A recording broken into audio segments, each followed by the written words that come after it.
अस्सलाम वालेकुम नाज़रीन, मैं हूं अरसान खोकर। आप देख रहे हैं प्रोग्राम प्लेफील्ड। पाकिस्तान का पहला T20 मैच और मुझे लगता है कि हार जो है उसने पीछा नहीं छोड़ा पाकिस्तान का। जो हार का मामला हमारा एशिया कप से चला वो वर्ल्ड कप में भी नहीं रुका, वर्ल्ड कप के बाद ऑस्ट्रेलिया जाकर भी नहीं रुका और अब उसका पीछा करती करती हार न्यूजीलैंड भी पहुंच गई। बैटिंग ऑर्डर्स में तब्दीली, नए लड़कों को चांस, सारा कुछ ठीक। मसला बॉलिंग, हमारी बॉलिंग फिर से नाकाम, 226 रन खा लिए और ठीक ठाक फेंटी पड़ी हमारे बॉलर्स को। होपफुल ज़रा ये रहे हम सारे कि जब भी यंगस्टर्स को मौका मिला, चाहे वो ऑस्ट्रेलिया में मिला हो, खुर्रम को मिला, आमिर को मिला, उन्होंने परफॉर्म किया, मीर हमज़ा को मिला, परफॉर्म किया। उसके बाद अभी आज के मैच की अगर बात करूं तो अब्बास आफरीदी, एक्सीलेंट परफॉर्मेंस थी। पहला ही मैच था, 3 विकेटें ली उन्होंने। डेब्यू मैच में 3 विकेटें लेना मतलब हौसला अफजा बात है। अब्बास डोमेस्टिक में भी अच्छा कर रहे हैं। अब्बास PSL में बहुत अच्छा परफॉर्म किया उन्होंने। हमारे यंगस्टर्स परफॉर्म कर रहे हैं, लेकिन मसला यंगस्टर्स का नहीं है, मसला उनका है जिन्होंने मैच विनिंग या तो बॉलिंग करनी है या बैटिंग करनी है। दोनों एंड से प्रॉब्लम आ रही है।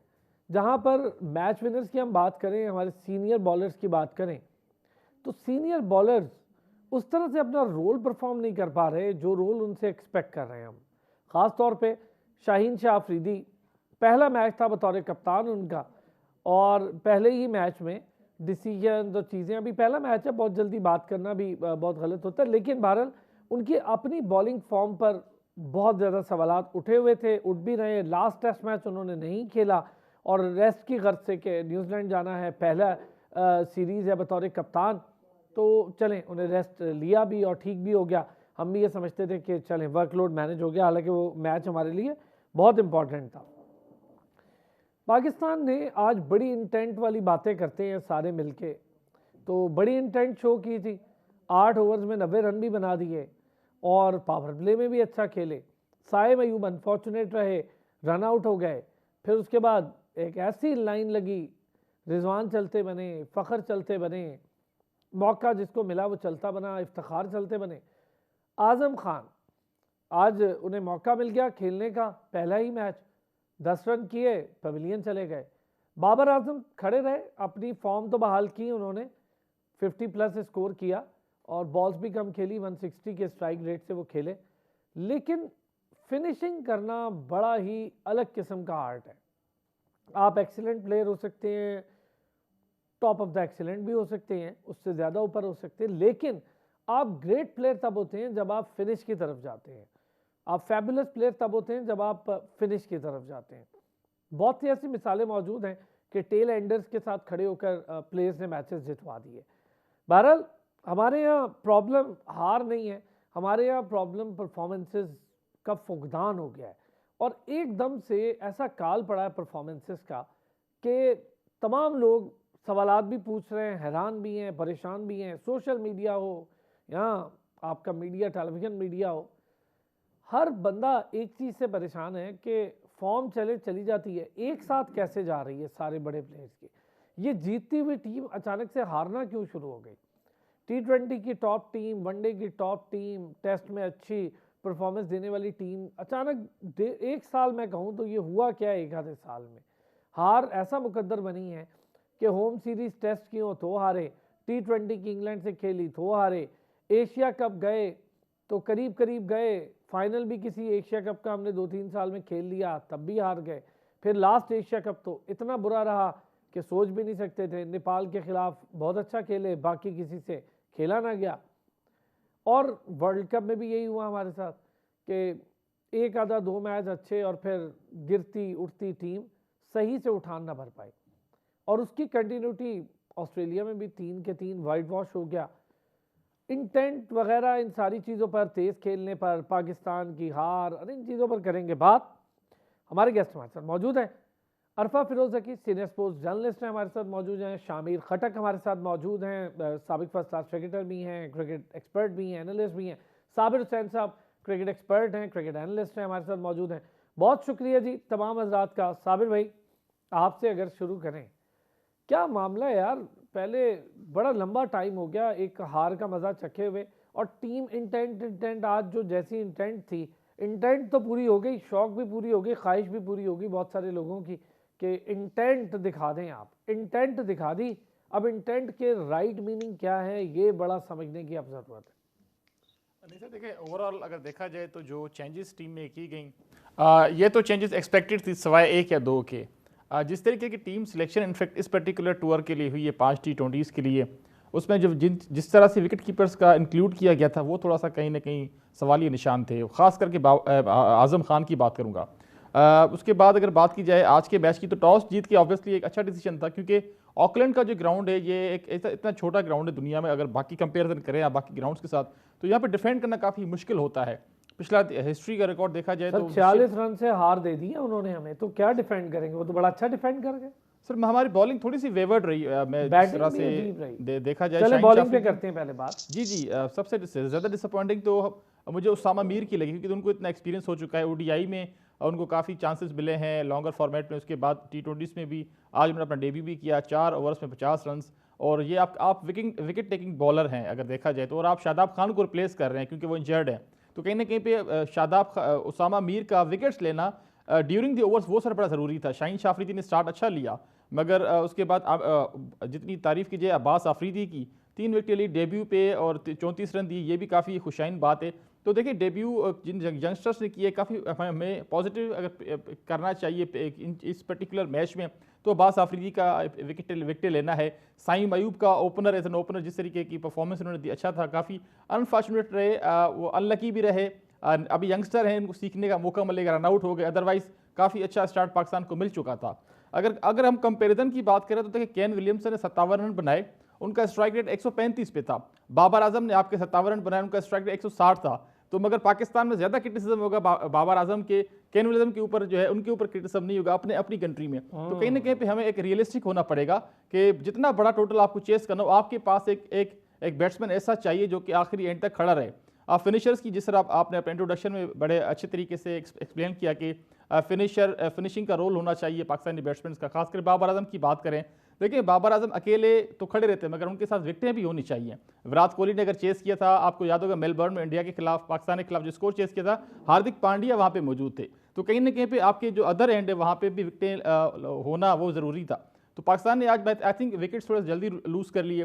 फ़खर जमान, इफ्तिखार अहमद, इनका काफ़ी की रोल था मिडल ओवर्स में, क्योंकि स्टार्ट आपके पास अच्छा हो चुका था, 80-90 रन आप बना चुके थे 8-9 ओवर्स में। साइम अयूब ने जिस तरह से खेला, रिजवान ने जिस तरीके से खेला, क्योंकि बाबर ने एक एंड संभाला हुआ था, मगर फ़खर जमान, इफ्तिखार और आज़म खान, इन तीनों का जिस तरीके से मिडल ओवर्स में परफॉर्म ना करना पाकिस्तान का मेन वजह ये भी हो सकती है इस मैच को हारने की। मगर बॉलिंग की बात की जाए तो मैंने heads off to Abbas Afridi, Shaheen Shah Afridi 2 के कमबैक किया, मगर काफ़ी डिसअपॉइंटिंग था मिडल ओवर्स में। विकेट्स लिए हैं उन्होंने। शामिर, इंटेंट बड़ी ज़बरदस्त और मैच के रिजल्ट वही 0। जी अस्सलाम वालेकुम तमाम मेहमानों को, आपको बिल्कुल आप सही कह रहे हैं। पाकिस्तान ने इंटेंट तो दिखा, लेकिन इंटेंट का मतलब ये नहीं है कि आप जो है एक टारगेट चेस करने हैं 226 रन का, और आप कहते हैं कि मैं 10 में 100 कर दूं और फिर जो है ना 180 रन पे जो है ना आपके सारे ऑल आउट हो जाएं। देखिए इंटेंट मतलब ये होता है कि गेम की सिचुएशन या मैच को लेके जो चलते हैं कि मतलब हमने एक टारगेट सेट होता है। मुझे वो टारगेट सेट होता हुआ नजर नहीं आया, और मुझे लगा कि जो 1 डाउन 2 डाउन और जो इस तरह के प्लेयर थे, मैं आपको इफ्तिखार की बात बताता हूँ। हमने एक असद शफीक प्लेयर था जिसको हमेशा 6 नंबर पे खिला के खत्म कर दिया। हमारे यहाँ ऐसा क्यों होता है? अब इफ्तिखार को आज तक हमने कभी 4 नंबर 3 नंबर इस नंबर पे कभी हमने उसको, क्योंकि हमारे यहाँ पहले से जो है ना रिटर्न चीजें हो जाती है कि भाई ये 3 खेलेगा तो खेलेगा, हम एक्सपेक्ट करते हैं, और हर कोई अपनी जगह छोड़ना नहीं चाहता है। अगर हमें टीम के लिए और पाकिस्तान के लिए खेलना है तो सबको एक दूसरे को कुर्बानी देनी पड़ेगी, जो हमारे यहाँ नहीं है। जैसे आपने रिसेंटली रिजवान को देखा, उन्होंने जो चेयरमैन साहब से एक सवाल किया कि आप मुझे पहले बता दें कि वर्ल्ड कप में कौन लोग जा रहे हैं, ठीक है। अब आप मुझे एक बात बताएं, अब जैसे बाबर की कैप्टनसी से हटने के बाद मुझे तो बज़ाहिर साफ नजर आ रहा है कि एक जो टोला है, डेफिनेटली हम देखें बुरा लगता है बोलते हुए, लेकिन बात ये कि कुछ लोग ऐसे हैं कि वो अब तक भी उसी मोमेंटम को अपने साथ लेके चलना चाह रहे हैं कि अगर होंगे तो हम ही होंगे वरना नहीं होंगे। देखें, यहाँ पाकिस्तान की बात हो रही है, पाकिस्तान से बढ़कर कुछ भी नहीं है। आप आजम खान की बात करते हैं या आप किसी और विकेट कीपर की बात करते हैं, ये वो प्लेयर हैं जिन्होंने ऑलरेडी डोमेस्टिक में और लीग्स में परफॉर्म किया हुआ है। और ये ऑस्ट्रेलिया, इंग्लैंड इधर ऑलरेडी बिग बैश, इधर उसामा मीर को देखें आप, बिग बैश खेल कर आए हैं अभी, तो हर जगह ये परफॉर्म करते हुए आ रहे हैं। मेन जो प्रॉब्लम यहाँ पर आ रही है वो ये आ रही है कि आपस में जो एक कोऑर्डिनेशन और एक जो है अंडरस्टैंडिंग, देखिए Shan Masood as a captain थे, हमें हर हाल में अभी जो भी कैप्टन उनको सपोर्ट करना है, ठीक है, बट हमें वो सपोर्ट वैसी नजर नहीं आ रही है। प्लेयर सारे ही अच्छे हैं, अच्छा खेलने की कोशिश भी करते हैं, लेकिन आजकल जो नजर आ रहा है ना वो हमें मिसमैनेजमेंट और जो है ना वो कोऑर्डिनेशन का गैप नजर आ रहा है, जिसकी वजह से, जिसको हम आज इंटेंट बोल रहे हैं, जिसको देखें अभी प्रॉब्लम बहुत सारी है इसके अंदर। बॉलिंग में आप कह रहे हैं, बॉलिंग में हमारे अब अब्बास को देख लें, जैसे हमने मीर हमजा को चांस दिया, सबको चांस दिया, खिलाया।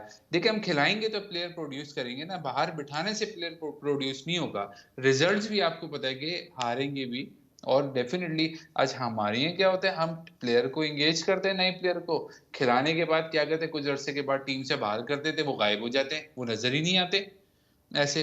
तो बात सारी है कि अब जिनका, जो हमारे सीनियर प्लेयर्स हैं, उनका काम है कि वो अपने साथ एक टीम को लेके चलना पड़ेगा, उनको करना पड़ेगा। हमारे यहाँ ये चीजें खत्म करनी पड़ेंगी कि ये मेरा वो मेरा, या मैंने ये करना है या मैंने ये करना है। तो इन चीजों से निकलेंगे तो डेफिनेटली रिजल्ट्स भी डिफरेंट होंगे। अरफा, अब आता हूँ आपकी तरफ, अगर मेरी आवाज़ आप तक पहुँचे। अरफा, इंटेंट, आप ज़रा इस पर डिस्कशन कर रहे थे तो मैं चाहूँगा ज़रा डिटेल इस पर बात हो जाए।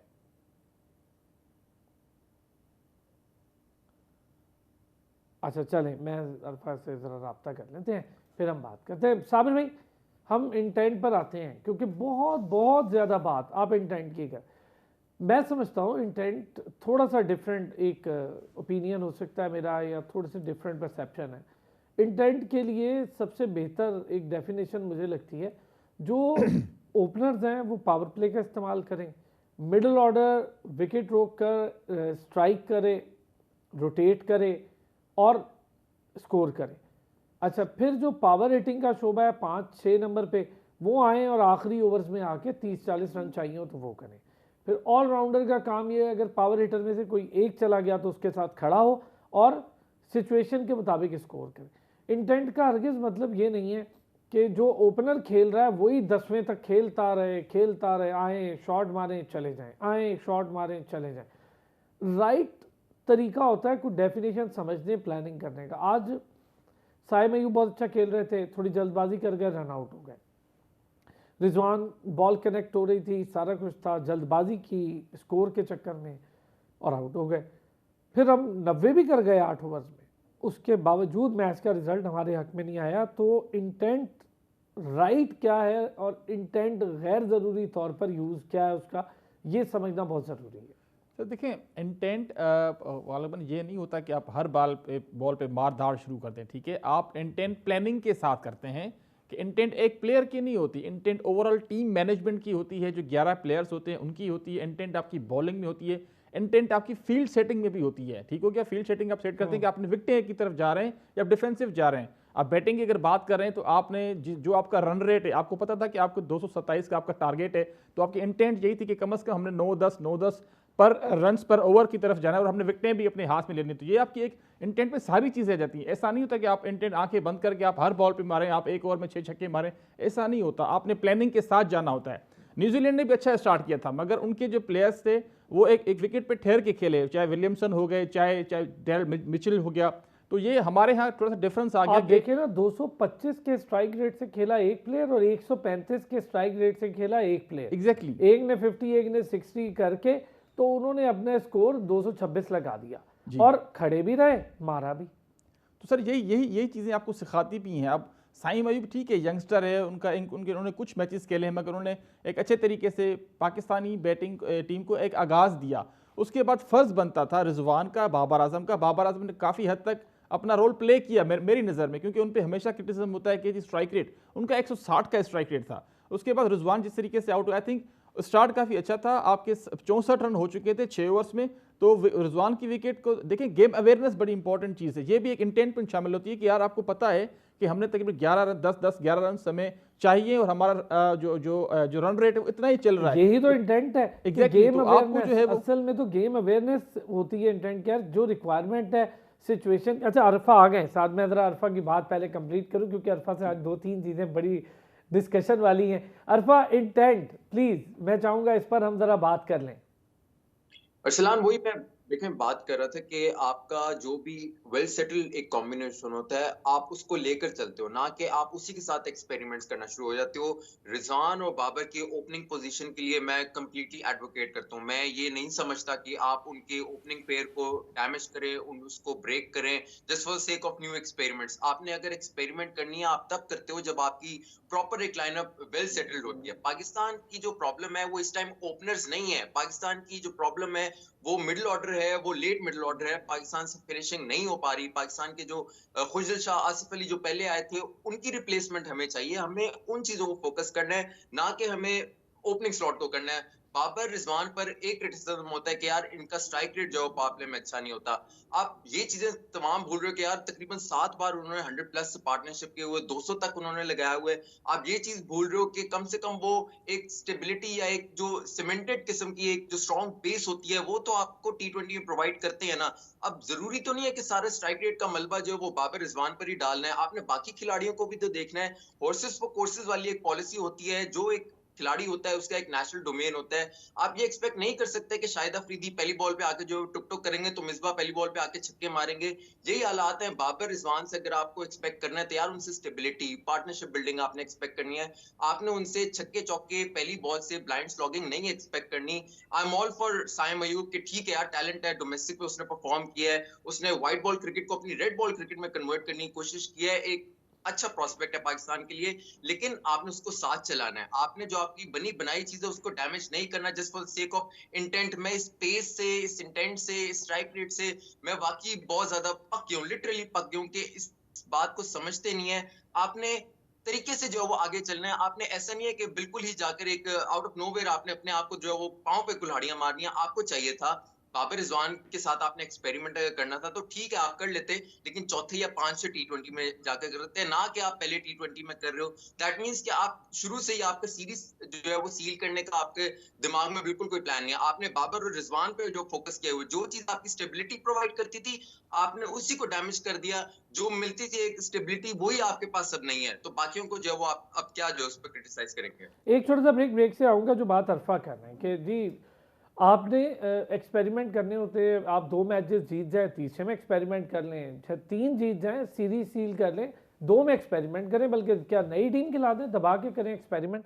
लेकिन जब आप नए कप्तान हो, पहली सीरीज़ हो, पहली सीरीज़ में भी इस तरह की अगर तजर्बे करने हों, और ठीक है जी आप कहते हैं बाबर आजम उसको मिडिल ऑर्डर में खेलना चाहिए, खेला, उसने स्कोर कर दिया, फिर मिडिल ऑर्डर में बाबर को ही खेलना चाहिए, बाकियों को क्या करना चाहिए? अब तो बाबर वहाँ भी मुंह बंद करवा रहा है कि 1 डाउन आके भी उसने 50 कर दी है। वापस आते हैं ब्रेक से, इस पे बात करते हैं। वेलकम बैक जी, और बात करते हैं हम इंटेंट की, बात कर रहे हैं बाबर आजम रिजवान की ओपनिंग जोड़ी की। साइम अयूब बहुत अच्छा खेल रहे हैं, कोई दो राय नहीं है। थोड़ा यंगस्टर है, टाइम लगेगा उसको ये सीखने में कि विकेट लॉस नहीं करते, लेकिन एक चीज़ है, साइम के शॉट्स बहुत प्यारे हैं, साइम कनेक्ट करता है चीज़ों को अच्छे तरीके से, और साइम में एक दलेराना शॉट्स खेलने की वो उसकी खसूसियत भी है, उसके अंदर एबिलिटी भी है, और तेज़ खेलता है वो, ये चीज़ बहुत अच्छी है। अरफा आपसे अगर मैं ये बात शुरू करूं, हम आपकी बात बिल्कुल मैं एग्री करता हूं कि हम बाबर आजम और रिजवान की जोड़ी तोड़ने पर बहुत ज़्यादा मेहनत करते हैं कि यार इनको किसी तरह हटा दें तो बात। अच्छा मेहनत करते हैं, फिर बाद में हम रिजल्ट्स पे रोते हैं। अभी बाबर आजम ने आज 50 की है, आपके सोशल मीडिया एक अजीब, मुझे समझ में नहीं आता, मतलब बिल्कुल ही कुछ कोई अकल नहीं, कोई कुछ नहीं लोगों के। सोशल मीडिया जो है वो अपनी ही एक मंतिक पे चलता है। भाई बाबर की 50 है वो कह रहे हैं, और अच्छे अच्छे लोग जो सीनियर हैं वो लोग बोल रहे हैं कि नहीं जी देखें ये तो नॉक ऐसी थी, ये तो नॉक वैसी थी, बाकी किसी की गिनवा भी नहीं रहे कि चलो भाई ये किसी ने किया, ऐसा खेलना चाहिए। पूरी टीम में सिर्फ बाबर की 50 है। बस यही मसला है ना कि जो परफॉर्मेंस दे रहे होते हैं वही हाईलाइट होते हैं और उन्हीं को फिर निशाना बनाया जाता है।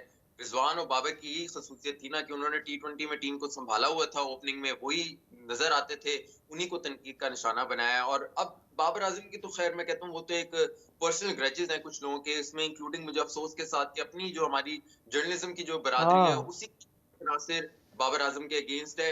अभी रिसेंटली मैंने पढ़ा था, मतलब आप लेवल देखें कि आप रोहित शर्मा के आपके जो फैट्स जो हैं, जो पेट के बेली फैट्स होते हैं वो आपको नजर नहीं आते। बाबर आजम की थोड़ी सी अगर वेट गेन कर लिया तो उसको तनकीद का निशाना बना शुरू कर दिया कि जी इसकी वजह से परफॉर्मेंस जो है वो डाउन है। आपको ये नहीं नजर आ रहा कि वर्ल्ड कप से उस बेचारे के साथ सलूक विद इन पीसीबी जो है वो क्या हो रहा है, व्हाट्सएप चैट्स उसकी लीक हो रही हैं, उससे कप्तानी जो है वो छीनी जा रही है, उसको एक तरह से ऑफर जो है वो इस तरह की बना के दी जाती है कि वो मजबूर हो जाए कि वो रेड बॉल कप्तानी भी जो है वो छोड़ दे, और फिर उसके बाद बैटिंग पोजीशन पे उसके जो है उसके पीछे पड़ गए। परफॉर्मेंस जो है उसकी जो पर्सनली होती है उसको भी तनकीद का निशाना बनाया जा रहा है। बेशक उसने 50 कर दिया, लेकिन वो नहीं नजर आ रहा कि जी एक वाहिद बंदा था जो खड़ा हुआ था, जो लड़ रहा था, उसको भी तनकीद का निशाना बनाया। तो वो तो पर्सनल ग्रजेस हैं। सोशल मीडिया की आप क्या बात करें, आप तो अपनी जो हमारी बरादरी है अनफॉर्चुनेटली वही इस काम में मुलव्वस है, just for the sake of few likes, few impressions, और अपने आप को हाईलाइट करने के लिए बाबर आजम को जो है वो तनकीद का निशाना बनाया। तो ये चीज तो बिल्कुल ही छोड़ दें।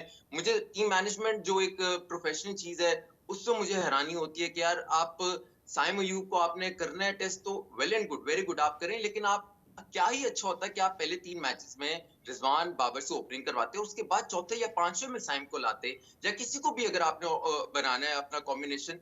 आप इवन के अगर कॉम्बिनेशन भी देखें ना तो बहुत ही अजीब सा बन रहे। आप मोहम्मद हारिस को कहते हो कि जी आपने रेस्ट करा दिया है, रेस्ट कहां से उसको कराया, आपने उसको ड्रॉप किया है। आपके पीछे साइम अयूब है, आपके पीछे फखर जमान है, आपके पीछे साहिबजादा फरहान है, इवन के एम एस शहजाद भी जो वो लाइन में खड़े हैं। तो आपने जो मोहम्मद हारिस जिसके ऊपर इन्वेस्ट किया था, जिसने एक्चुअली इंटेंट दिखाई थी, जो अपने लिए नहीं खेलता था, आकर टीम के लिए खेलता था, विकेट की बिल्कुल परवाह नहीं करता था, परफॉर्मेंस भी उसने उस पर दी, लेकिन आपने उसको रेस्ट करने के बहाने आपने उसको ड्रॉप कर दिया। और ये मुझे नहीं लगता कि इवन के आपको T20 वर्ल्ड कप के जो प्लान्स है वो उसमें भी इंक्लूड है। तो टीम मैनेजमेंट की जो एक जो प्लानिंग है वो बहुत ज्यादा तेज चल रही है। आपने तेज बिल्कुल ही जाना, विद द टाइम चलना है, सिस्टमैटिकली आपने चलना है, अपने जो प्लान्स है उसको एग्जीक्यूट करना है, लेकिन सेफली करना है। आपकी तो किसी भी इस अच्छा तरह चली अरफा, जाएगी। ये जो तेज़ प्लानिंग है ना जिसका आप जिक्र कर रहे हैं, मेरा ये ख्याल है आपने बहुत अच्छा कहा कि तेज़ नहीं जाना, आपने एग्जीक्यूशन पर काम करना है, आपने अपनी प्लानिंग को निचली सतह तक इम्प्लीमेंट करते हुए दिखाना भी है और उसके रिजल्ट्स भी लेने हैं। खामखा की प्लानिंग किसी काम की नहीं होती। खामखा की प्लानिंग करके हमने देख लिया, अबरार को अनफिट ले गए, खिला आप सके नहीं, अनफिटनेस उसकी वर्ल्ड कप से थी, वर्ल्ड कप में लोगों को ये कहने का मौका देते रहे कि अबरार को जानबूझ के बाहर बिठाया है। ये नहीं बताया किसी ने कि अबरार वर्ल्ड कप से फिट नहीं था, मेडिकल टीम ने उसको वर्ल्ड कप से एक रिहैब प्रोग्राम दिया था, उसको पहले से अर्कुन निसा का दर्द था, ये तो किसी ने बताया नहीं। अब जाके ये चीज़ें खुल रही हैं मेडिकल रिपोर्ट में, तब शर्म आ रही है लोगों को, यार अच्छा हम तो कह रहे थे बाबर नहीं खिला रहा। शामिर, ये चीज़ अगर मैं आपसे पूछूं, पहला मैच था यार बतौर कप्तान शाहीन आफरीदी का, पहले ही मैच में तजर्बे के साथ नए फैसले, थोड़ा कप्तान को इस चीज़ पे मेरा ये ज़ाती ख्याल है कि कॉन्शियस होना चाहिए कि नहीं यार मेरा पहला मैच है, मैं सेटल्ड कॉम्बिनेशन को ना छेड़ूं। हाँ, लड़कों को विद इन द टीम और with in the order differently उनका इस्तेमाल कर लूँ। देखें, अभी जैसे प्रीवियसली बात हो रही थी, कोई नई बात नहीं है जो बाबर आजम के साथ हो रहा है या हुआ है। इससे पहले सरफराज के साथ भी यही चीज़ हुई है, यूनुस खान के साथ भी यही चीज़ हुई है। बट दे आर प्रोफेशनल्स, और ये लाइफ में ये सारी चीज़ें अप एंड डाउन्स आते रहते हैं हमें। और डेफिनेटली आप इनको अगर देखें तो इनके तो ब्रेड एंड बटर भी यही है।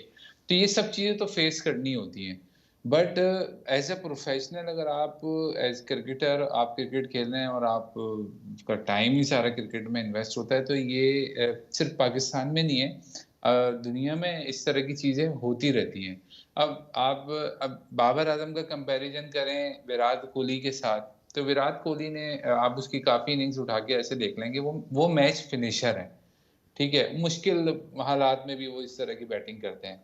बट ये है कि हमारे यहाँ थोड़ा सा अनफॉर्चुनेटली सोशल मीडिया पे होता है, बट कुछ चीज़ें इनकी अपनी भी की हुई होती हैं सही है, कि हाँ। जो जो जिसको जिसको ये लोग जो जब इनको लगता है कि अभी सब अच्छा है तो सब अच्छा लग रहा होता है, लेकिन वक्त के साथ जब चीज़ें, क्योंकि वक्त एक जैसा रहता नहीं है, तो वो आज वो उन्हीं के सामने आ रहा है। सरफराज को आपके सामने कैसे हटाया गया था, हालांकि उन्होंने चैंपियंस ट्रॉफी जितवाई थी, सारी चीजें आपके सामने। तो बट बात ये है कि जितने भी टीम में लड़कों को इंक्लूड किया जाता है, ये सारे प्रोफेशनल हैं, ये बेसिकली पीछे खेलते हुए आते हैं, तो इनके कोई एक्सक्यूजेस नहीं होने चाहिए कि नया और पुराना और पहला और दूसरा। तो ये तो आते हैं, इस तरह से करते हैं। क्योंकि देखें आप, न्यूजीलैंड ने भी ऐसे बहुत से प्लेयर्स बनाए, आप उनकी टीम में आप देख लेंगे ऐसे नए नए प्लेयर्स उन्होंने एंगेज किए। और आज आप देखें वो टीम के जो है ना बैकबोन बने हुए, मिचेल्स को देख लें आज, इनके साथ रविंद्रा दूसरे बैट्समैन। क्या बैट्समैन है यार, क्या उसने बैटिंग की अपने आप को 7वें नंबर से वो ओपनर ले गया। रविंद्रा वर्ल्ड कप में कमाल किया उसने, बिल्कुल ठीक, मैं आपकी बात से एग्री कि एक्सक्यूज नहीं होती नए लड़कों के लिए। लेकिन शामिर, कैप्टन के लिए भी कोई एक्सक्यूज नहीं है ना, मतलब आपको पहले कप्तानी अगर मिल गई तो कुछ शो हो ना कि यार आपने ये सब, अब अपने कॉम्बिनेशन, सेटल कॉम्बिनेशन को चेंज करना, क्या ये अक्लमंदी है बतौर कप्तान, ये पूछना चाह रहा हूँ। नहीं, डेफिनेटली देखें, बात ये कि कैप्टनसी उसने जो है वो लाहौर कलंदर की टीम में भी की और वो माशाल्लाह उसने उसको फाइनल भी जितवाया। तो ऐसा नहीं है कि उसके लिए कोई नई चीज थी। और ये जो टीम के अंदर जो नए प्लेयर्स को चांस देना और खिलाना, ये कोई ऐसा नहीं होता कि एक दिन पहले बोल दिया कि भाई हम 5 प्लेयर नहीं खिलाएंगे। डेफिनेटली इसके पीछे वर्किंग होती है। आपने 50 लोगों का स्टाफ साथ लेके जा रहे हैं, आप अपने साथ टीम में है, एक टीम काम कर रही है, तो ये उनके उनके नॉलेज में ये चीज होती है। अब जहां तक रही बाबर और रिजवान की ओपनर पार्टनरशिप, ये देखें, हम अब कब तक, आज नहीं कल, कल कभी तो बाबर और रिजवान ने भी जाना ही है। ठीक है, तो हम आप तब भी यही बात कर रहे होंगे कि हमें नहीं करना चाहिए था, हमें नए प्लेयर्स को, हम इनको खिलाएंगे तो आगे चीजें बेहतर होंगी ना। पहले हम नहीं खिलाते थे तो कहते थे नए प्लेयर्स को चांस नहीं दे रहे। अब जब हम खिला रहे हैं तो हमें इस तरह की चीजें, और डेफिनेटली ये चीजें आएंगी, ये कोई आसान चीज नहीं है। क्योंकि आप नए प्लेयर्स को चांस दे रहे हैं। अब आप अब्बास को लास्ट ओवर पे नहीं लेके गए, आपने उनको खिलाया, आज उसने परफॉर्म किया। आपने ऑस्ट्रेलिया के ओवर में मीर हमजा को लेके गए, मीर हमजा ने परफॉर्मेंस की, हालांकि शहनशाह अनफिट है। उनकी बॉलिंग की स्पीड आप सुन लें कि वो जब पहला ओवर करते हैं 135, 138, 39 करते हैं, उसके बाद वो आ जाते हैं 129, 30 पे। ये चीजें भी हमने मद्देनजर रखनी होंगी। जहां तक रही बात अभी इंडियन बोर्ड, अफगानिस्तान बोर्ड को देख लें, उन्होंने अपने प्लेयर्स के साथ जो चीज की है, ठीक है, आपका मुल्क पहले, बाद में सारी हमारी यहाँ अनफॉर्चुनेटली चीजें ये कि लीग्स के ऊपर और जो है ना ज्यादा फोकस रहता है कि बस हमें कहीं ना कहीं किसी ना किसी तरीके से बेस्ट जो है वो कॉन्ट्रैक्ट्स मिल जाएं और अच्छे पैसे मिल जाएं। अब ये सारी चीजें है ना, जब तक हम प्लेयर्स में से ये चीज माइंडसेट से नहीं यार निकलेगी ये काम कि बोर्ड का है ना हमारी, शामिर, बोर्ड का काम है। बोर्ड देखें, बोर्ड को पावरफुल होना चाहिए। बोर्ड अगर खुद ही प्लेयर्स को पावरफुल करे या फिर बाद में करने के बाद रोना धोना शुरू कर दे साबिर भाई, तो फिर तो बात नहीं बनती ना। ये तो जिम्मेदारी बोर्ड की है, कॉन्ट्रैक्ट भी दें, सारा कुछ करें। लीग्स भी वो 1-2 की आपने इजाज़त दे दी, फिर आप बिग बैश में इजाज़त भी दे देते हैं जाने की, फिर सारे मैचेस की इजाज़त भी नहीं देते हारिस रऊफ को। अजीब कुछ सिचुएशन है। और शादाब जो हैं उनकी फिटनेस की वजह से वो ड्रॉप भी हो जाते हैं, फिर उस पर खबरें आ जाती हैं कि फिटनेस की वजह से नहीं, परफॉर्मेंस की वजह से हुए। और ये सारी चीज़ें बोर्ड के अंदर से आ रही हैं, कोई बाहर से नहीं आ रही। अच्छा जोड़ी, चले ओपनिंग जोड़ी को छोड़, शाहीन की कप्तानी पे थोड़ी सी, पहला मैच है, पहले मैच में कोई चीज़ जज नहीं हो सकती, लेकिन हाँ सेटल कॉम्बिनेशन उस पर बात हो सकती है कि सेटल कॉम्बिनेशन एक कैप्टन को चाहिए होने चाहिए, मेरा ख्याल है उसको चाहिए। वो समझे कि भाई सेटल कॉम्बिनेशन चेंज ना करूं, 2-3 मैच जीतूं, उसके बाद मैं ज़रा आगे तजर्बे कर लूँ। जी सर, देखें शहनशाह अफरीदी एज ए कप्तान इंटरनेशनल पॉइंट ऑफ व्यू से देखा जाए तो उनका पहला मैच था ऑब्वियसली, वरना वो पेशावर ज़लमी की कप्तानी करते, सॉरी लाहौर कलंदर्स के लिए कप्तानी करते आए, मगर उनको अपने आप को थोड़ा सा कंट्रोल में रखना पड़ेगा। ठीक है वो अग्रेसिव हैं, बॉलिंग के पॉइंट ऑफ व्यू से कप्तानी में आप फील्ड सेटिंग में अपनी अग्रेसिव कप्तानी दिखा सकते हैं, बॉलिंग चेंजेस में कप्तानी अपना आप रोल प्ले कर सकते हैं, मगर जहाँ तक बैटिंग की बात की जाए तो आमिर जमाल इज़ फा बेटर देन शहनशाह अफरीदी एज ए बैट्समैन की अगर बात की जाए तो। और आमिर जमाल के साथ मैं समझता हूँ कि कहीं ना कहीं पे नाइंसाफ़ी हो रही है। अब टेस्ट मैचेस की बात करें तो वहाँ पे भी साजिद खान उनसे ऊपर आ रहे थे। देखें आमिर जमाल एक प्रॉपर एक बॉलिंग ऑलराउंडर, ऑब्वियसली बैट्समैन तो है नहीं, मगर टेक्निकली देखा जाए तो वो बेहतर एक बैट्समैन बन सकते हैं पाकिस्तान के लिए। जिस तरह हम कंपैरिजन अभी हम थोड़ा सा ना पाकिस्तान में थोड़ा जल्दी करना शुरू कर देते हैं अब्दुल रज़ाक के साथ, अजहर महमूद के साथ, ऐसा नहीं है। हर किसी की अपनी स्किल्स होती हैं, अपनी यूटिलाइजेशन होती है, अपनी स्किल्स को यूटिलाइज किस तरीके से करते हैं वो, और रिस्पॉन्सिबिलिटीज़ को किस तरीके से लेते हैं। तो आई थिंक आमिर जमाल को थोड़ा सा ऊपर आना चाहिए। वो एक पिंच हिटर भी और उनकी वो प्रॉपर एक क्रिकेटिंग शॉट्स मार सकते हैं। ऐसे वो उसामा मीर की तरह देखा जाए या कुछ और हमारे बॉलर्स हैं उनकी तरह वो आंखें बंद करके नहीं मारते शॉट्स, तो एक प्रॉपर बैट्समैन भी हैं, तो उनको थोड़ा सा हमें ग्रूम करना पड़ेगा हर फॉर्मेट में। पाकिस्तान को मैं कहता हूँ अशद ज़रूरत है एक बेहतरीन बॉलिंग ऑलराउंडर की जो कि तीनों फॉर्मेट्स में पाकिस्तान को यार सर्व अच्छा, सर्व ये कर जो सके। हमारा स्पिनर है उसामा मीर, क्या प्रॉब्लम है उसामा मीर को? हर जगह परफॉर्म तो नहीं, लेकिन खेल कर आ रहा है हर जगह। हम परफॉर्म नहीं कह सकते उसको, हर जगह खेल रहा है। चले पाकिस्तान कलर लग गए, यार मौका मिल रहा है, कहीं तो परफॉर्मेंस दे दें भाई। वर्ल्ड कप में भी नहीं दे पाए आप, और भी कहीं नहीं दे पाए, तो अब देखिए तो दें आप। उसामा मीर थोड़ा सा स्ट्रगल कर रहे हैं, to be very honest, ODIs में स्ट्रगल कर रहे हैं। 10 ओवर करने के बाद भी अगर आप 4 ओवर आपसे प्रॉपर तरीके से नहीं हो पा रहे तो कहीं ना कहीं पे देखें आप में प्रॉब्लम है। तो अब सईद अजमल उनके साथ कोच हैं, अब उनको देखना पड़ेगा कि वो किस तरीके से अपनी जो जो एक्सपीरियंस स्किल्स उनके साथ शेयर करते हैं। आई थिंक जितना समझ आ रहा है उसामा मीर का पिछले 7-8 महीनों से, एशिया कप को देख लें, वर्ल्ड कप को देख लें, ओडीआईज के फॉर्मेट आप बात कर रहे हैं, तो वो थोड़ा सा स्पीड उनकी थोड़ा ज़्यादा तेज़ है। देखिए आप 92 88 स्पीड से आप बॉलिंग नहीं कर सकते, आप थोड़ा सा आप एयर दें, बॉल को थोड़ा स्लो करें। जितना आप लेग स्पिनर जितना स्लो करेगा तो आपके पास ज़्यादा चांस होता है बैट्समैन को ठीक है। अच्छा, एक चीज़ इसमें और डिस्कस, अरफा ये बताएं, थोड़ी सी वरी है शाहीन शाह अफरीदी की पेस की कमी? मैंने अरसलान पहले उसामा मीर के हवाले से बात जी करना चाहूंगा। डिसअपॉइंटिंगली और अफसोस के साथ, दुख के साथ मुझे कहना पड़ रहा है कि उसामा मीर ना तो पहले इंटरनेशनल मटेरियल थे, ना ही अब इंटरनेशनल मटेरियल हैं, और मैं जो भी उनके अग्री हालात लग रहे हैं शायद इंटरनेशनल मटेरियल ना हो। पाकिस्तान के अग्री रिप्रेजेंट करना और टी20 लीग्स खेलना जमीन आसमान का ये फर्क है। उसामा मीर की अगर आप बॉलिंग को एनालाइज करें ना, तो यार मैं समझता हूँ उनसे बड़ा कोई लेग स्पिनर इस टाइम नहीं है। अगर आप सिर्फ टर्न की बात करें, टर्न बड़े ह्यूज वो करते हैं, लेकिन leg spin is not only about turning the ball. आपने लाइन और लेंथ भी सेट करनी होती है। 3 बॉलें उनकी अगर अच्छी लाइन पे पड़ती हैं, चौथी या तो फुल टॉस होती है या फिर शॉर्ट ऑफ लेंथ होती है, जिसपे सारा पूरे ओवर का जो है वो कबाड़ा निकल जाता है।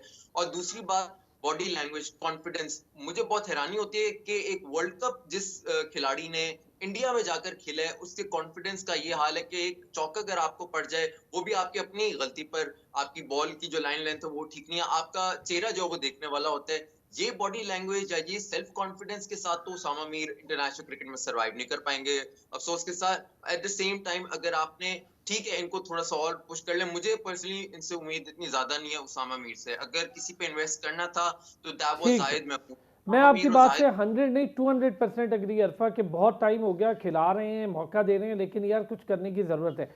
अरफा बहुत शुक्रिया आपका, शामिर बहुत शुक्रिया आपका, साबिर भाई बहुत शुक्रिया। ले जी एक छोटा सा ब्रेक, ब्रेक से वापस आएंगे तो ज़रा इसी पर डिस्कस करेंगे, लेकिन कुछ दीगर दोस्त या एक बहुत बड़ा नाम पाकिस्तान की स्पोर्ट्स जर्नलिज्म का हमारे साथ होंगे। यहाँ पे एक छोटा सा ब्रेक लेते हैं। वेलकम बैक जी।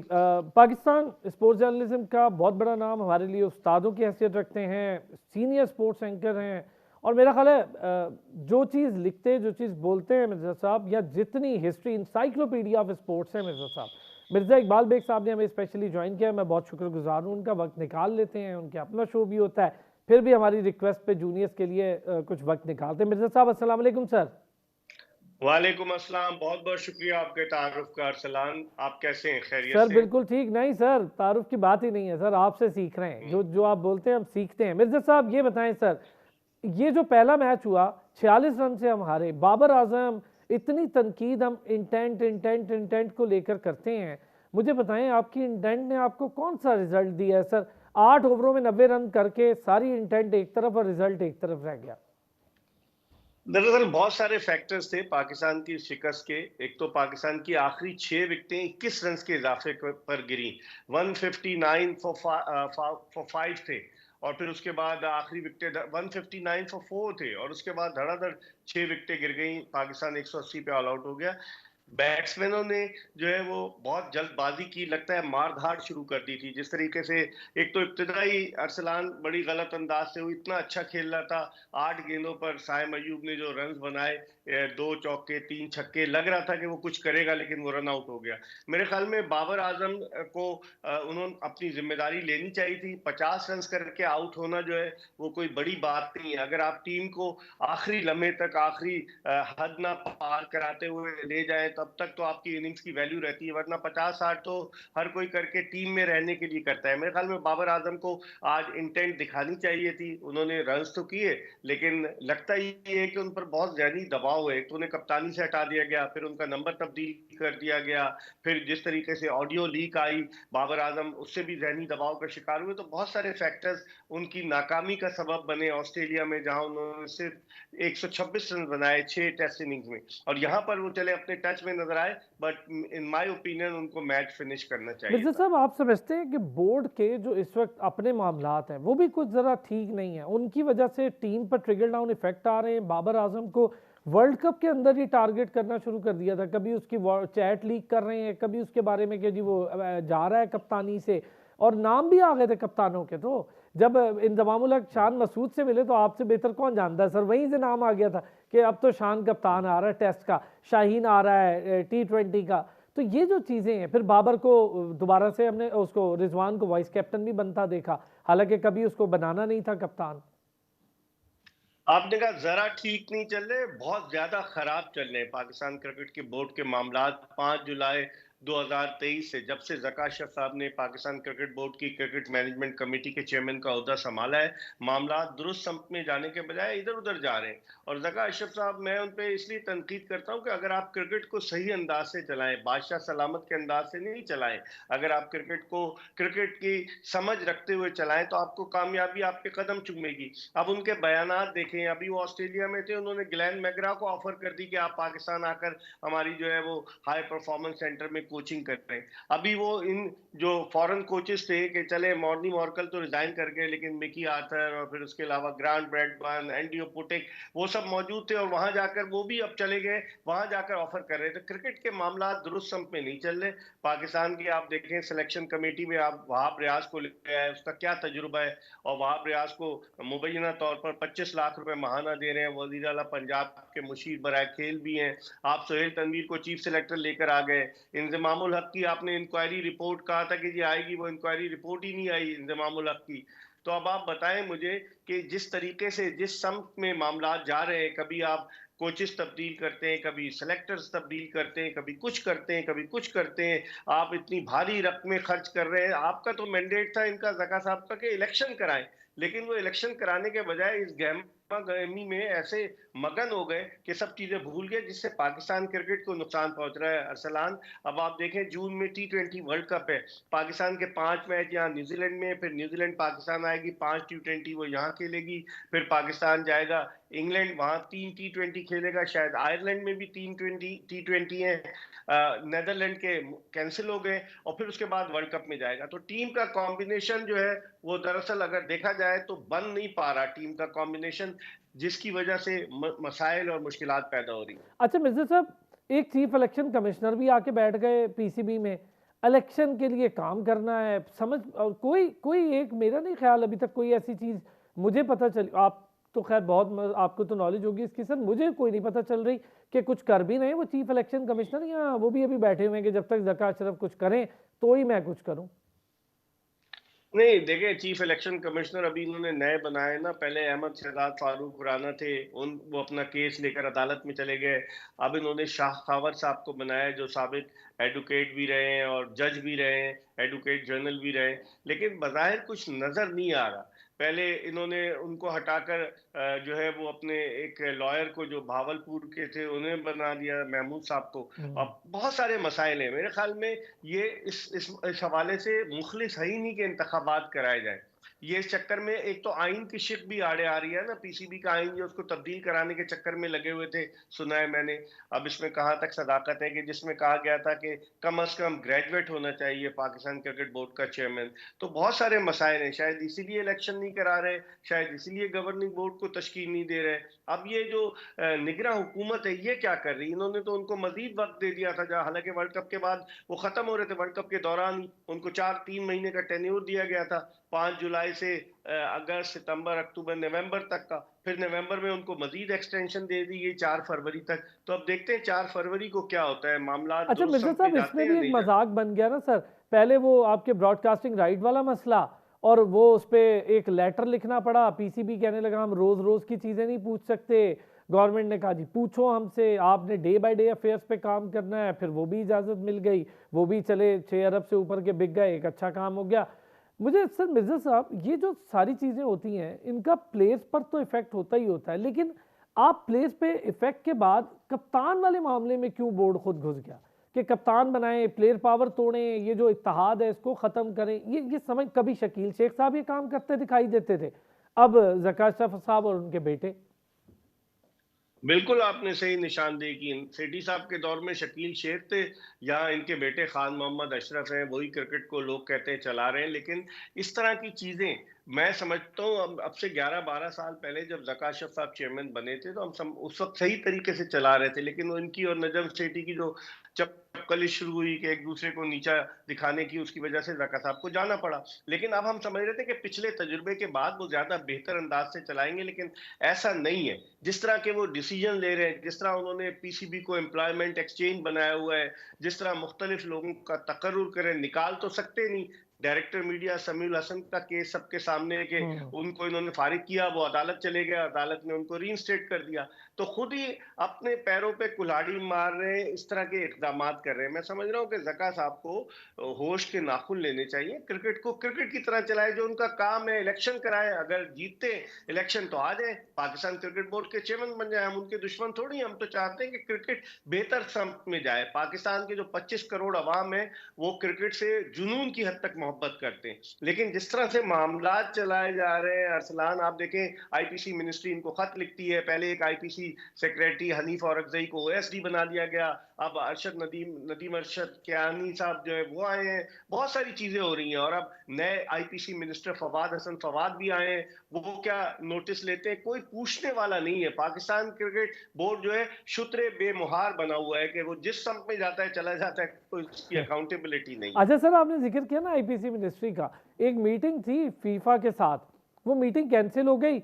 नॉर्मलाइजेशन कमेटी को लेकर वो मामला चलना, तो वो कैंसिल हो गई। लेकिन आईपीसी मिनिस्ट्री में आप यकीन करें, मैं कैटेगोरिकली कह रहा हूँ, मेरे साहब पता किया मैंने चीज़ें, उनमें किसी को ज़्यादा पता नहीं था कि इस मीटिंग में करना क्या है। अच्छा, क्या होता है, पाकिस्तान फुटबॉल कैसे चलती है, नॉर्मलाइजेशन कमेटी क्यों बैठी है, अभी स्क्रूटनी जो हो रही है शलवारों कमीज़ों में, वो शलवार कमीज़ में क्यों हो रही, ये चीज़ें नहीं पता थी। अब नए मिनिस्टर आ गए, नए मिनिस्टर को फिर जीरो से शुरू कराएंगे तो गवर्नमेंट चली जाएगी, फिर नए आ जाएंगे और फिर आएगी, फिर ज़का अशरफ साहब चलते बनेंगे, फिर कोई और आ जाएगा, तो मसले वहीं के वहीं रहेंगे। और अभी भी पाकिस्तान क्रिकेट बोर्ड का सर एक और जो मामला चल निकला कि जी वो पीएसबी के पैसों में से 2017 की चैंपियंस टीम जो आई थी उसको पैसे दे दिए, यानी गवर्नमेंट ने खुद नहीं दिए, वो पीएसबी के फंड से दे दिए।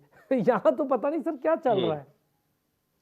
बिल्कुल आपने सही कहा, फुटबॉल का भी बुरा हाल है। पाकिस्तान देखे ना, एक वक्त था 94 में 4 चीजों का आलमी चैंपियन था, क्रिकेट, हॉकी, स्क्वाश और स्नूकर, और अब हम कहाँ खड़े हैं? हॉकी में 16वें नंबर पर हैं। फुटबॉल में हारून मलिक साहब $8,500, वो तो खुद बताते हैं उससे ज्यादा ही पैसे होंगे, महाना ले रहे हैं और वो मजे से बैठे हुए, इलेक्शन नहीं करा रहे। वो खुद रग्बी के प्लेयर थे हारून मलिक साहब, उन्होंने चंद कीबोर्ड वॉरियर्स ले लिए हैं जो उनके साथ हैं, अगर हम कुछ तनकीद करते हैं तो वो शुरू हो जाते हैं। पाकिस्तान क्रिकेट बोर्ड ने भी यही तरीका अपनाया है कि कुछ रखे हुए हैं, अगर कोई आप सवाल पूछें ट्विटर पे तो लोग शुरू हो जाते हैं कि ज़का अशरफ का दौर सुनहरा दौर है। अब आप मुझे बताएं, दूध की नहरें बह रही हैं, पाकिस्तान आलमी रैंकिंग की टेस्ट, वनडे और T20 की नंबर 1 टीम है। अब आईसीसी की टेस्ट रैंकिंग में आप देखें, बैटिंग में बाबर आजम है, वो भी 8वें नंबर पर आ गया है, छठे से 8वें नंबर पर। ना कोई आपका बैट्समैन है, ना कोई बॉलर है। किस तरीके से मामला चल रहे हैं, कोई नोटिस ले नहीं रहा। आपने बिल्कुल सही कहा अरसलान कि स्पोर्ट्स बोर्ड से इन्होंने पैसे दिलवा दिए भाई, कैसे क्यों दिलाए? पाकिस्तान क्रिकेट बोर्ड तो खुद सोने की चिड़िया है, अरबों रुपए है पाकिस्तान क्रिकेट बोर्ड के पास। अभी आईसीसी के वर्ल्ड कप से भी पाकिस्तान क्रिकेट बोर्ड को पैसे मिले, लेकिन लगता यही है कि पाकिस्तान क्रिकेट ऐसे हाथों में चली गई है कि जो ना तजुर्बाकार है, कि जिनको क्रिकेट का देखने का, खिलाड़ियों से मुलाकात करने का और लोगों से मिलने का शौक है, बाकी उन्हें कुछ नहीं पता। आपकी बात सर मैं 100% एग्री, क्योंकि पाकिस्तान में अगर वजीर आजम के बाद कुछ सबसे बड़ी डिस्कशन पॉइंट होता है ना, तो वो चेयरमैन पाकिस्तान क्रिकेट बोर्ड ही होता है, इतना पॉपुलर होता है। तो बस बन गए वो और शौक पूरे कर रहे हैं। मिर्ज़ा साहब, शाहीन आफरीदी कप्तान बने, पहली सीरीज़ का पहला मैच, और ऑस्ट्रेलिया से भी नहीं, मैं कहूँगा हमारी एशिया कप से जो हार ने हमारे पाँव पकड़े, अब तक हमारे साथ चिपकती हुई न्यूजीलैंड पहुंच गई है, जीत का मज़ा नहीं चख पा रहे। तो ये इसकी वजह, ये जो प्लेयर्स के दरमियान इत्तेहाद को ख़त्म कराना, प्लेयर पावर तोड़ने के नाम पे प्लेयर्स को तितर बितर करना है, या कोई और वजह है? परफॉर्मेंस कहाँ चली गई हमारी? देखिए, एक तो अनसर्टेनिटी है, गैर यकीनी सूरत हाल है अरसलान पाकिस्तान क्रिकेट में। अब आप देखें, फ़खर जमान ओपनर है, उसको आप चौथे पे भेज रहे हैं। आपने टीम जो सिलेक्ट की, वहाब रियाज साहब वज़ीर आला पंजाब के मुशीर खेल भी हैं, और वो टीम 11 खिलाड़ी तो आप और मैं भी सिलेक्ट कर सकते हैं, बाकी 4-5 खिलाड़ियों का इंतखाब करना होता है। तो मेरे ख्याल में जिस तरीके से टीम की सूरत हाल है, जो बोर्ड की कारकर्दगी है, वो टीम के ऊपर रिफ्लेक्ट कर रही है कि टीम भी वैसे ही परफॉर्म कर रही है। शाहीन शाह अफरीदी को कप्तान बनाया, उन्होंने लाहौर कलंदर्स को 2 मरतबा PSL जितवाई है। वो 11वें कप्तान है T20 में पाकिस्तान के। पहले कप्तान इंजमामुल हक थे 2006 में, जो ब्रिस्टल इंग्लैंड में मैच हुआ था पाकिस्तान वर्सेस इंग्लैंड।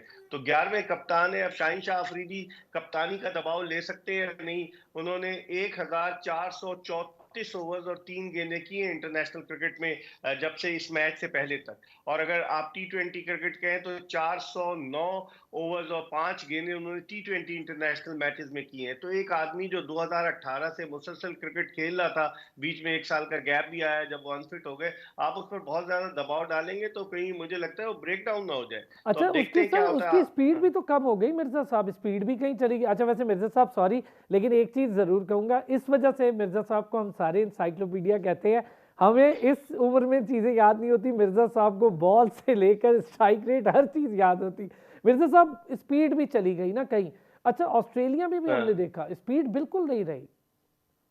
वो आप प्रेस कॉन्फ्रेंस में कह रहे थे कि वहाँ स्पीड गन सही नहीं थी, आपने देखी शाहिन जी अफरीदी मैंने की देखी। कि वो 130 दिखा रही थी। तो अब क्या कह सकते हैं कि भाई ऑस्ट्रेलिया जैसी टेक्नोलॉजी जो यूज कर रहा था, जो उनका कैमरा वर्क था वो एक्सेलेंट था। अब वहां पर अगर स्पीड गन जाली लगाई जाए तो फिर तो आप क्या कह सकते हैं, हाँ यही सर, कि इंडिया सब्र में ही भी करें जाली बस। थी और हमने भी गलत लगा दी थी एशिया कप में, अभी न्यूजीलैंड ने भी गलत लगा दी है। ये सारी मिलके बस गलत, यही। हमने गलत। अच्छा मिर्जा साहब, बाबर आजम और रिजवान की जोड़ी, इस पे कोई कमेंट करना चाहेंगे? अगर इसको खत्म करना है देखें, तो तरीकाकार ठीक है ये?